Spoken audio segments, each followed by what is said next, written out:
Alex Pereira has done it again. He knocks out Khalil Roundtree in spectacular fashion, and it just begins to beg the question of where does Alex Pereira rank amongst the greatest MMA fighters of all time? I feel like some people might actually be unaware of how good Alex Pereira's legacy already is. He already has 5 championship fight wins. These are against Hall of Famers, legends, former champions, and he's done it across 2 different weight classes, something that's pretty rare amongst the all-time greats. This guy has knockout wins over guys like Israel Adesanya, one of the greatest fighters of all time, easily a Hall of Famer. Yuri Prochazka, former champion, Hall of Famer. Jamal Hill, former champion.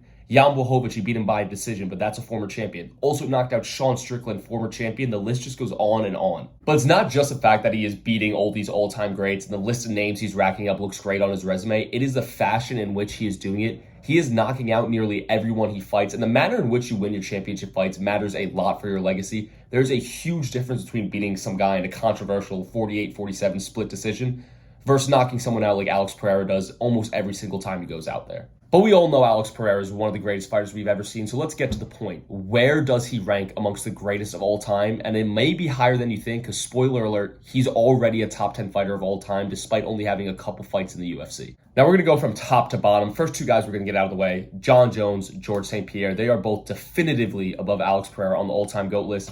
He does not yet have an argument to be above those guys. I think both of them were better in their prime. They also have much better resumes. So we're not even going to talk about them, but we will talk about the guys who come after them in the GOAT list. There are a handful of guys who are in the general consensus conversation for the 3rd to 5th greatest fighter of all time. There are guys like Jose Aldo, Anderson Silva, Khabib Nurmagomedov, Fedor Emelianenko, Daniel Cormier, guys like that. And this might surprise you, but Alex Pereira is already in the conversation with those guys. Now, for me, the 2 guys who you're really going to have a tough time arguing for Alex Pereira over are Anderson Silva and Demetrius Johnson. Those guys just racked up so many championship wins. And sure, their competition level may not have been as high as Alex Pereira, or may not have always been in as spectacular of a fashion.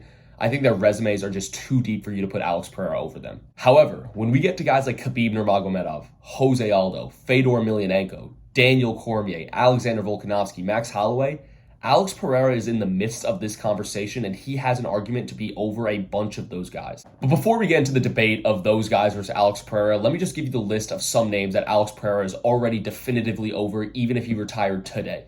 Israel Adesanya, Kamaru Usman, Stipe Miocic, and Conor McGregor. I am sorry if you are a fan of those 4 fighters, but Alex Pereira has already surpassed their legacy. To start off with Israel Adesanya, I know this is a very storied beef, and the 2 fan bases are very passionate about it.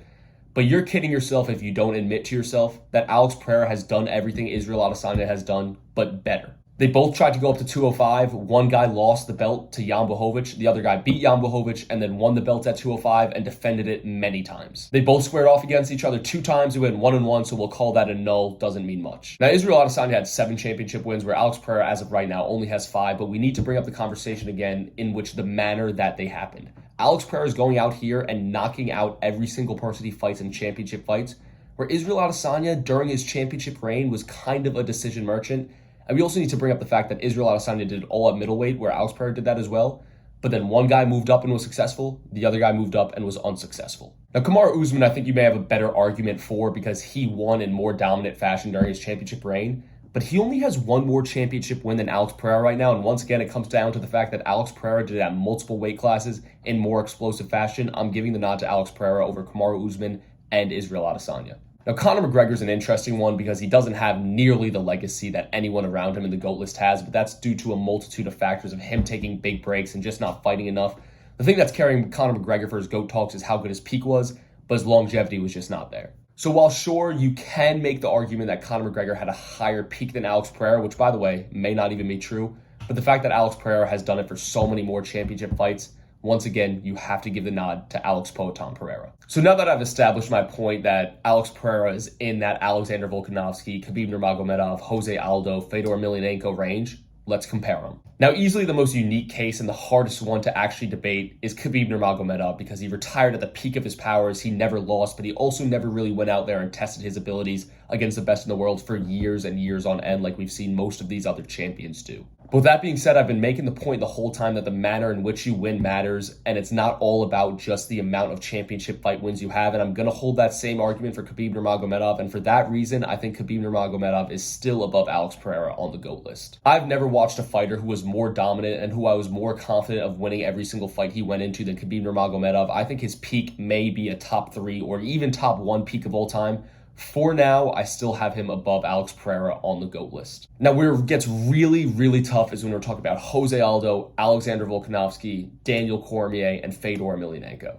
You can also maybe throw in Stipe Miocic or Max Holloway into that conversation, but for me personally, I think you could order pretty much all of those guys in any order you'd like, and I would not argue too much. So that brings me to my point that we have John Jones, Demetrius Johnson, George St. Pierre, Anderson Silva, Khabib Nurmagomedov, and Jose Aldo as 6 fighters who I definitively have above Alex Pereira on the all-time GOAT list, but that's really it. If you wanted to make the argument for any other fighter other than those 6 being lower than Alex Pereira on the GOAT list, I would not scrutinize you for it. He is already that high up on the list. So for me, the answer on where Alex Pereira lies on the GOAT list is somewhere between 6 and 11. So when you go out and watch him fight, realize that you are watching a legend, one of the greatest fighters of all time, and appreciate him every single time he goes out there. After this win versus Khalil Roundtree, Alex Pereira has solidified himself as a top 10 fighter of all time. Let me know if you guys agree with this, how you would structure your MMA GOAT list, and thank you for watching.